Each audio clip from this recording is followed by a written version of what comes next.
Joseph de la Capelle, catholique et légitimiste. Le Karabakh et Israël. Nous sommes le 11 octobre 2023. Évidemment, je parle en mon nom, Joseph de la Capelle, qui est un pseudonyme, mais c'est pas parce qu'on est catholique et légitimiste que l'on n'a pas une pensée politique. Le Karabakh a été évacué de tous les chrétiens, de tous les Arméniens en quelques jours. C'est un scandale, néanmoins,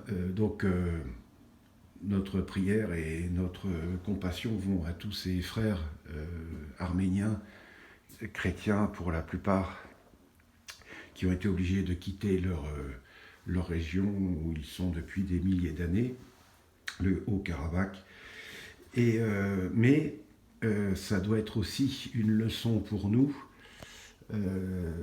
Leur président c'est un Macron, quoi, c'est-à-dire tourné vers les USA et l'Union européenne. On voit ce que ça donne. Si le président avait été beaucoup plus proche de la Russie, la situation du Haut-Karabakh aurait peut-être été différente. Il y aurait peut-être eu une intervention des Russes. C'est la seule chose que je dis. Enfin, donc, toutes nos prières et nos intentions et notre compassion vont vers nos frères arméniens. Voilà ce que je peux dire aujourd'hui. Je ne suis pas un spécialiste au niveau de la géopolitique. Je suis pas un aigle. J'ai un certain nombre d'éléments. Voilà ce qu'on peut dire aujourd'hui. Enfin, voilà, c'est très, très dommage, évidemment. L'Union européenne n'a absolument pas réagi par rapport à tout ça. Des gentils musulmans qui persécutent des méchants chrétiens, ça leur va bien, parce que c'est leur quand même. En Europe, il faut se rendre compte que les chrétiens sont pas encore sont pas mal persécutés, y compris par le pape, qui est en train de nous faire une nouvelle église, là, enfin bon, bref. Mais parce qu'on est déjà néo-protestants et tout ça, bon, donc tout ça, ça va bien, donc libéral, etc. Mais donc il y a quand même un certain nombre de chrétiens, donc ils ne peuvent pas trop quand même y aller trop loin. Enfin, ils ont tout pris, ils ont pris tous les corps intermédiaires, etc. Ils nous publient incessamment de mauvaises choses au niveau éducation, etc.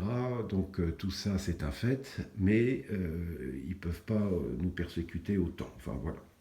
Donc Israël, donc il y a eu cette invasion là, du Hamas, cette intrusion en Israël avec ces bombardements. Moi, je me pose beaucoup de questions. Il y a des gens qui disent que Israël et puis les services secrets donc israéliens, et je pense aussi donc ceux qui sont leurs alliés, donc les Américains, les services français, etc.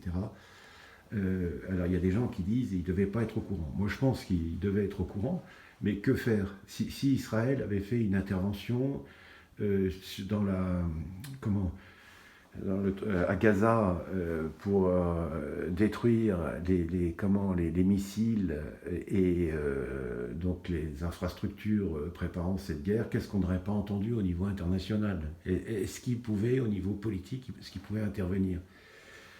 Ça, c'est la première chose. La deuxième chose, effectivement, je pense que les services secrets israéliens, le Mossad, savaient qu'ils devaient se préparer quelque chose avec aujourd'hui les systèmes de surveillance au niveau téléphonique et tout ça, ils devaient savoir, mais est-ce qu'ils pouvaient faire quelque chose au niveau international? Qu'est-ce qu'aurait dit la communauté internationale s'ils étaient intervenus? Ça, c'est la première chose. Par contre, ce qu'ils pouvaient faire, ce qui est très étonnant, c'est faire une protection au niveau de la frontière, un peu en recul, évacuer donc les Israéliens et laisser rentrer les gens sur 10 ou 20 kilomètres et puis répondre, quoi.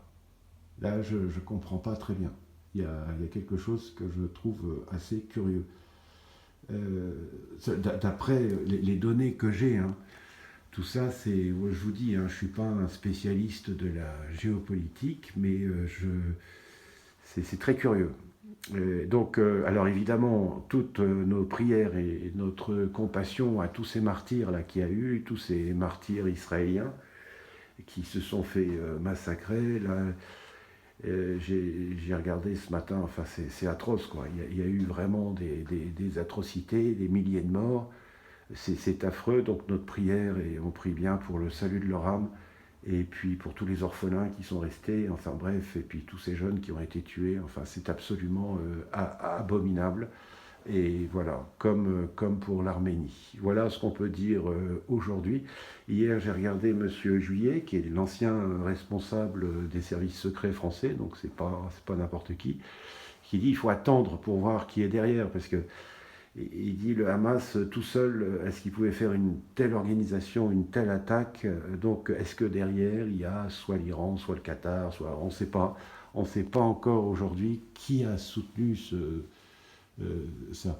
Je voulais aussi remercier, hier j'ai eu une intervention de Marine Le Pen qui a dit quelque chose de très important, parce qu'effectivement la réponse d'Israël sur la bande de Gaza, ça va peut-être pas être de la rose, et donc elle a proposé hier, j'ai trouvé ça très bien, de faire un couloir d'évacuation des civils et de ceux qui ne veulent pas faire la guerre, donc comme ça sélectionne, vers l'Égypte, entre la bande de Gaza et l'Égypte, parce que la bande de Gaza, c'est un des lieux les plus peuplés au monde, et donc pour éviter qu'il y ait encore des morts innocents, quoi. Et donc j'ai trouvé très intéressant et très intelligent cette bleu presque blanc, fait partie des politiques hein, qui sont bleus mais presque blancs, voilà. Et donc pour évacuer Gaza, en fait, pour évacuer dans un premier temps, pour un certain temps, quand il y a cette répression contre